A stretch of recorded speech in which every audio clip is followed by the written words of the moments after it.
justamente en este tema, que nos va a hablar un poquito más a profundidad, ¿verdad? Claro. Acerca de todo esto. Así que, jueza, te saluda aquí Nata Cáceres, también Martín Fernández, y antes que nada, muy buenas tardes. Muy buenas tardes, Nata, Martín, a toda la audiencia. Un gusto, a las órdenes. Bueno, jueza, con respecto a esto, ¿verdad? ¿Cómo está el proceso, ¿verdad? Porque se habla de que hay un aumento en cuanto a los padres morosos de la prestación alimentaria. Recordemos también que se creó y se implementó, creo que ya hace un año ya, lo que es el registro de deudores alimentarios morosos. ¿Está funcionando o no este registro? ¿Presiona o no para que los padres también se pongan al día con la prestación alimentaria? ¿Cómo está la situación haciendo un balance de todo esto? Sí, las últimas cifras de octubre del 2024 que recoge la Dirección de Estadísticas de la Corte Suprema de Justicia, que es la encargada de administrar el registro de deudores alimentarios morosos, así como lo dispone la ley que está del año 2015, habla de un aumento de inscriptos e inscriptas en ese registro y se cerró octubre con 1.260 personas inscritas. Eso se verá también nuevamente un balance luego de noviembre y diciembre, donde se cierra el año judicial también. Y más que nada se debe ese incremento también a las vías de ingreso que habilitó la Corte Suprema de Justicia ya de una acordada del 2022. O sea, la plataforma web está en funcionamiento desde el año 2021-2022 y una acordada, mejor dicho, del 2023 que dispone que no solamente ya se necesitará,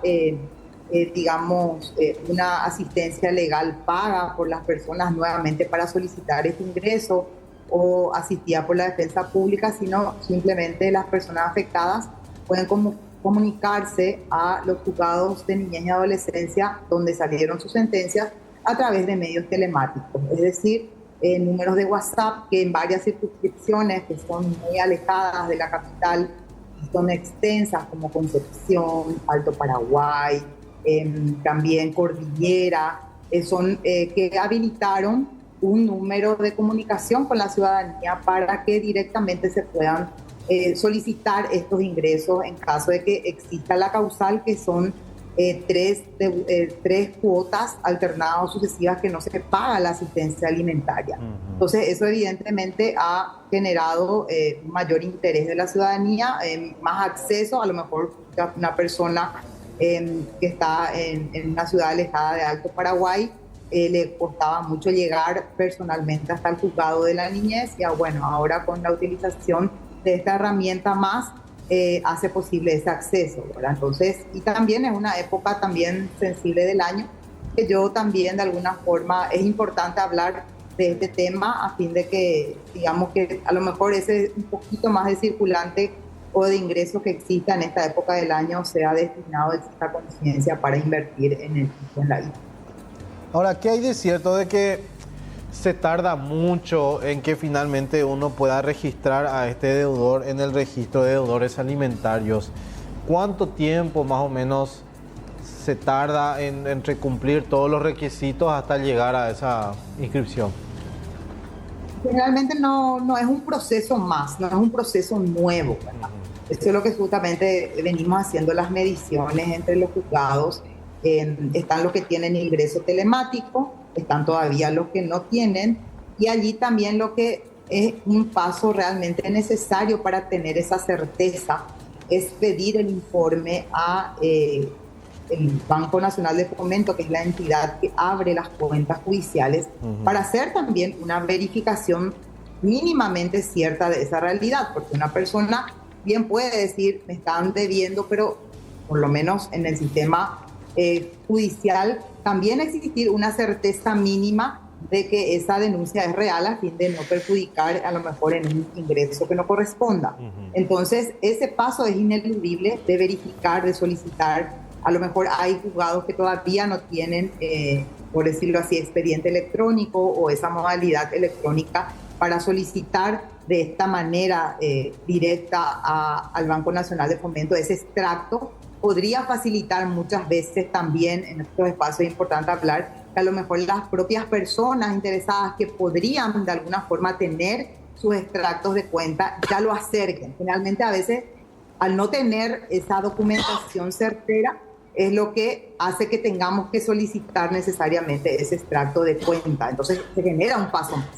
Una vez de que exista esta verificación, entonces también ya se pasa a formular una resolución judicial de ingreso al registro, y allí lo que se aporta es que directamente el sistema electrónico, una vez firmada esa resolución, ¿verdad?, que no tiene plazo, es simplemente al verificar.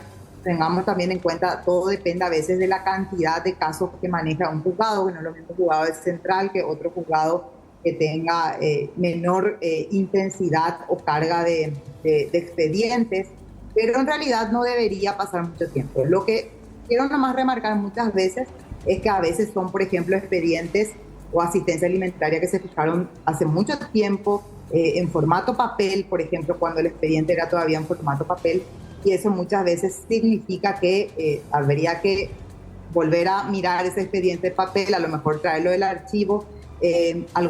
La sentencia que salió no fue notificada a las partes, seguir cumpliendo esos pasos finales que a veces hay personas, o sea, generalmente se cree que con la emisión de una sentencia en el proceso judicial eso ya está terminado, sino que falta que todas las partes que están en un proceso tengan conocimiento de que se ha emitido una sentencia. Son cuestiones judiciales que podemos, digo yo, hacerla más fluida generalmente con las asistentes o los asistentes legales de las partes que, por decirlo así, que culminen todo el proceso con la información respectiva. Y bueno, nosotros de nuestro lado hacer muchas veces esas gestiones que no están dentro todavía de las funciones, pero como un servicio a la ciudadanía solemos facilitar para que puedan tener todos los pasos necesarios que en la legalidad también se requiere. Eso es importante remarcar también, claro, para justamente no incluir a una persona que no corresponde. Jueza, la información también para los padres, ¿verdad? Que a veces no o minimizan este tipo de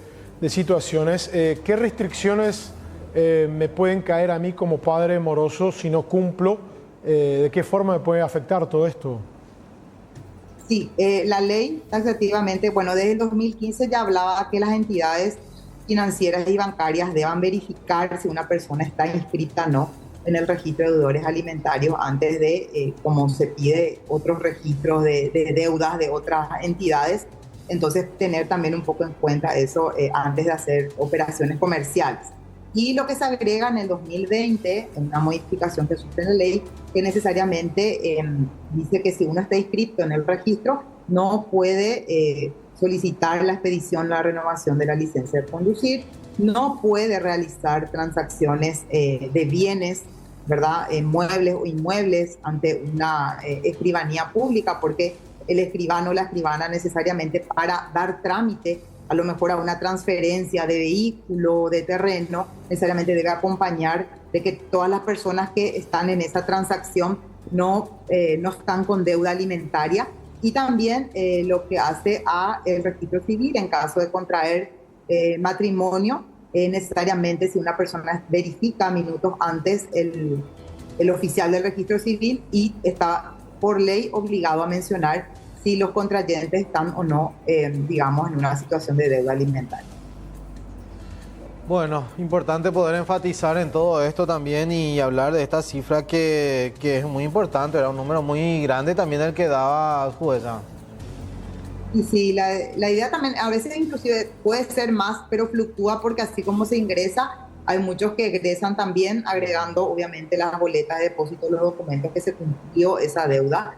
Y bueno, es también importante remarcar que la efectividad del REDAM para el cumplimiento es que una vez que uno está inscrito por una cantidad X de deuda, necesariamente debe abonar toda esa deuda para poder realmente egresar del registro y poder hacer estas actividades bloqueadas, ¿verdad? Entonces, pero sobre todo es conciencia, no llegar a este extremo y priorizar el derecho alimentario de los hijos y las hijas. Siempre, no solamente en esta época del año. Totalmente. Bueno, te agradecemos, Huesa, por este contacto. Gracias también por tu tiempo en esta tarde. No, gracias a ustedes por dar difusión a este tema. Muchas gracias. Gracias.